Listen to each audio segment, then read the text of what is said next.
You're listening to the Otis Jiry channel.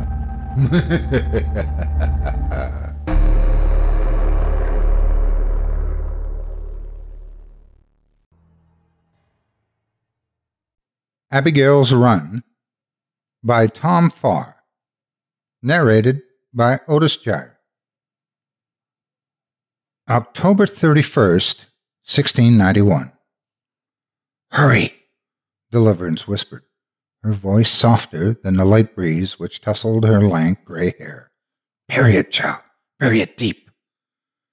Tucking a wayward strand of raven hair behind her ear, Abigail continued scooping up handfuls of soil and tossing them into the hole. Tears streaked her dirty cheeks, and her thighs were still damp with warm blood and tar-like ichor from the birthing. She glanced at her mother and felt a twinge of fear at the worried expression upon the older woman's face, a usually unreadable mask, completely devoid of emotion. The thing in the hole squalled and shrieked with its newborn lungs, sending another chill of fear down Abigail's spine. A spindly arm protruded from the dirt, grasping weakly at thin air before falling limply away. Sobbing, she dropped huge clouds of soil atop it, until only its twisted spine and snake-like nose could be seen. Soon even they were gone, and the hole was filled once more. "Come, girl, we must be away," Deliverance chided, putting an arm around her stricken daughter, and leading her out from beneath the overhanging branches of the willow tree and back towards the house. "It is done now. It's over." Abigail Hobbs, having buried her firstborn mere hours after its birth, could do little more than weep at the horror of it all. October 31st, 2005. Scores of children filled the streets. Vampires, werewolves, ghouls, and gremlins galore. Sheeted ghosts gamble beneath the hazy glow of streetlights, and luminous skeletons cavort amidst the shadows. And look, over there, next to the birch on Miss Reeves' lawn, why, is that the Frankenstein monster? There he goes, staggering onto the sidewalk with a stiff-legged gait, his torn suit jacket flapping in the wind, and his candy bucket swinging side to side. A clown in a pair of voluminous yellow pants dashes past him in a blur of color, a painted, pallid mask with a bouncing red nose, the curls of a garish purple wig bobbing with each step. Jack-o'-lanterns stand sentry on every porch and doorstep, taking in the colorful procession of costumes with gouged triangular eyes that flicker with a faint orange light. A gust of wind billows along the gutter, kicking up sun-bleached crisp packets, golden autumn leaves, and a tattered yellow flyer. Witchcraft Heights Summerfete, a bold type headline reads, below which the date, August 12th, is printed in flamboyant primary colored lettering. But of course, those dog days of summer are long gone. The days have grown shorter now, and long-legged shadows chase laughing children home from school, kicking up golden-brown storms of autumnal foliage as they play. And as the spawn of daylight withers and dies, so does the dark majesty of the bleakness ahead begin to bloom. The summer is dead and buried. The city is slipping into winter's cruel grasp, where it will remain, a frozen snowflake of concrete and glass, until the thaws of spring. Now is the time when the darkness beneath the bed and the gloom beneath the stairs take on an altogether more sinister undertone. The time when the creaking you hear while tucked beneath the covers could easily be something with far too many limbs scuttling stealthily toward you. The time for ghost stories to be recounted in dimly lit bedrooms as the wind howls outside and rain sprays the window. Tonight is Halloween, and Brandon Knight is running late. Out of work by 7 and home by 7:45, with just enough time to shower and freshen up before meeting his girlfriend, Kathy. That's the plan, and everything's running on schedule until a pair of young mothers arrive in search of outfits for their toddlers. Of course, they spend 25 minutes debating whether to dress the excitable children as pirates or astronauts, before predictably settling on a pair of witches instead, and of course it is 7:20 by the time Brandon has ushered the squealing children from the store and locked up. So now a quandary presents itself. Does he rush home to shower and run the risk of showing up late? Or does he head over to Kathy's place, early but smelling like something stagnant that has crawled from the depths of the town dump? It's the clothes that finally do it for Brandon. He can't take Kathy on a date in his Craft Castle uniform. After all, isn't it bad enough that he spends 8 hours a day, 5 days a week, wearing a cap so orange it's practically luminous and a lime green polo-trimmed shirt with sunburst yellow? He's almost resigned himself to the fact that he'll be arriving late at Kathy's when inspiration strikes. Hugh will take the pumpkin trail, the grinning pathway. He will walk the witch's draw. To hell with the stories. Something flitted across the edge of his vision, a scuttling mass of pale, stick-like limbs. And to hell with the fact that they kept him awake for hours when he was younger. Right now, the path through the pumpkin patch that grows almost the entire length of the vacant lot between East Willamette and Mill Street has one distinct advantage which illuminates Brandon's mind like a spotlight. It cuts his journey down from 45 minutes to a mere 25. Perfect. He'll definitely make it on time now. So, instead of crossing, Brandon hangs left on East Willamette.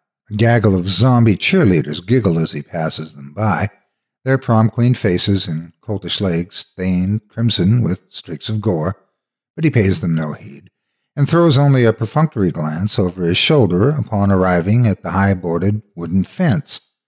I could hear them whispering to me. They had mouths that nobody had carved, before stopping at the loose plank that every kid in Salem knows, the one that every kid in Salem avoids.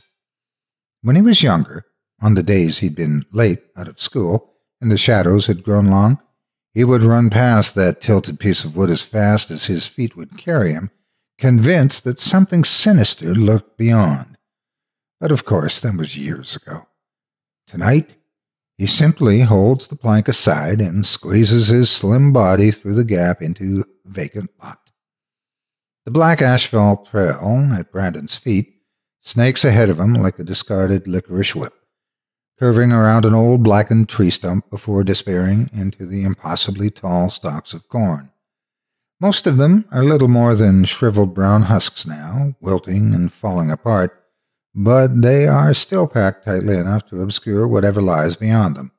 Brandon pulls his hood up, adjusts his rucksack, and bowls on ahead. Back on East Willamette, the teenage zombies are heading to a house party a couple of blocks over. Jennifer Fisher, an ample-chested med-school student dressed as an undead nurse, lingers to peer into the gap in the fence the guy in the flannel jacket just ducked through. She thinks he's sort of cute and likes the way his wavy hair hangs down past his shoulders, despite the dorky-looking cap he's wearing. If he slipped behind there to smoke a joint or something and is still there, then she'll invite him to come along with him. She leans forward, and sure enough, there he is, squatting with his cap off and his back to her in the shadow of something that looks a lot like stalks of corn. Jennifer grew up in Williamsport, Pennsylvania. She's never heard the stories about Abigail's run. She doesn't know any better. She calls out to the boy, and his head whips around to face her. A long, scabrous tongue rasps across a lispless mouth. Maggots writhe amidst decaying flesh, and a fly with a swatted wing crawls laboriously across an unblinking eye. Something terribly thin, crouched on stick-like limbs, with faint wisps of hair hanging from its mottled scalp, turns its gaze upon her. The bottle of Smirnoff Ice she had been carrying slips from her grasp and shatters on the pavement, drenching her new sneakers and slicing her ankles. The thing that Jennifer mistook for a boy darts away into the gently swaying stalks, and only then does Jennifer realize the source of the shrill sound she can hear. It's her. She's screaming. Husks of corn cling to Brandon's jacket and jeans like withered brown spiders, and he has somehow lost his luminous cap, the absurdity of which he finds quite amusing. Pushing the last of the cornstalks aside, he emerges once more into the relatively open air and gasps at a sight long imagined but never witnessed. A knobbed alley of pumpkins stretches as far as the eye can see, flanked on either side by high boarded fences that tower over him. Some of the pumpkins are the size of his skull, some are larger than his Great Dane, Alaska, but all of them share a single defining characteristic. They've all been carved. Jagged mouths zigzag across bulging orange skin. Sly, knowing smiles lurk beneath slanted triangular eyes, and distended ovals scream into perpetual terror. Some are more elaborate than others, and Brandon's gaze lingers for several seconds on a bloated pumpkin with downturned eyes and a drooping mouth growing near his feet. Without fully knowing why, he stomps on it, smashing his ribbed skin and soft innards with ease. The entire thing caves inwards, and orange-tinted liquid begins to seep from the wreckage. Yet those downturned eyes continue to stare up at him. He can't quite discern whether those eyes belong to a face that is weeping or laughing. He decides that it doesn't matter, and that he really doesn't care. Does a pumpkin even have a face, or is it a head? Can you have a head without a face? As he tentatively picks his way through the sprawling pumpkin patch, for some reason, stomping that first pumpkin has made him uncharacteristically nervous. Brandon begins to wonder why the fences on either side of him are so damn high. North Willamette is lined with those looming townhouses, the one with stone gargoyles crouched on the eaves that look about 500 years old, yet the fence that runs as far as he can see does little to mirror their Gothic architecture. No wrought iron gates, no elaborate iron railings, just those huge, imposing panels. They must be 14 feet high, and he can barely make out anything beyond their impassive brown finish. Their height, combined with the narrowness of the grinning pathway, leaves him feeling trapped and claustrophobic. Strangely enough, it doesn't leave him feeling alone. It can smell the meat on the wind, and when it presses the object in its hand to the slits on its face, the pungent stench increases tenfold. It moves silently on all fours through the cornstalks like a scurrying rat, contorting its rake-like body so that its chin faces the sky, and it's arching its spine in anticipation. Stick-thin limbs protrude at odd angles as it hurries towards the children, towards its precious children. Exploding from the corn, in a silent flurry of motion, it snaps its torso around and twists itself backwards. Now it walks like the meat. The light is fading, but its eyes are milky white and attuned to lightlessness. After years of crawling through tunnels of Stygian blackness, they pick out every detail of its surroundings with the precision of a hunting kit fox. It hobbles forward, forked tongue lashing the air. Husks of corn are caught in the folds of its decaying skin, and pieces of flesh have been ripped away by errant stalks to expose their yellowing bone beneath. A beetle crawls through a hole in its cheek and is immediately torn apart by rows of shattered teeth, fouled to points during long hours spent in places beneath the city upon which light has never shone. Pus oozes from open sores, and angry red wounds writhe with clusters of fat, yellow larvae. At the edge of the orange carpet, it stops. It falls to its knees and shrieks, tattered, disused, vocal cords rasping and shrieking in a choir of shrill insanity. It holds the broken body of one of its many children. Fat chunks slip through slim fingers and frail palms, sticky with mush, and liquid pound the ground in agony. It looks into the funeral eyes of its dead child and howls in atavistic fury. With bones cracking and joints grating, it drops down onto all fours and shoots away into the darkness. The wind is picking up now, and it carries to Brandon the shrill screams of gleeful children, high-pitched shrieks of excitement mixed with giggles of glee. He smiles ruefully as he walks, keeping one hand on the fence so as not to lose his footing, remembering how long it's been since he was that small, running from door to door dressed in a long red trench coat and his dad's fedora. Spawn was always his favorite comic book character. He is startled from his reverie by the thing almost directly in front of him. He would have walked straight into it had he not looked up just at that precise moment. Before him is a pumpkin the size of a small dumpster, its gargantuan bulk spilling across the pumpkin trail and threatening to bar his way. It has been carved with the visage of a mirthful clown, and the young man can almost see their mummer's flabby jowls quivering with silent laughter. But he's been walking for a good 15 minutes now, so he must be nearing the end of the witch's draw. He'll be damned if he's going to let an overgrown vegetable, or fruit, whatever the hell a pumpkin is, stand in his way. He scrambles up the side of the thing, using its laughing mouth as a foothold, and is about to slide over it when a thought strikes him. Maybe he can stand on the giant clown to peer over that soaring fence. A quick peek won't hurt, just enough to satisfy his gnawing curiosity. He boosts himself up, his fingers scrabbling for a purchase against the fleshy orange surface, and manages to pull himself up. Before he can lean forward to peer over the fence, something flickers across the edge of his vision, and he feels a sudden awareness of scrutiny.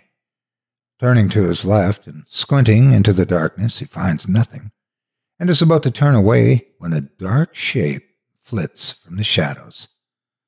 Whatever it is, it's moving low to the ground like a dog or a cat, except a lot larger.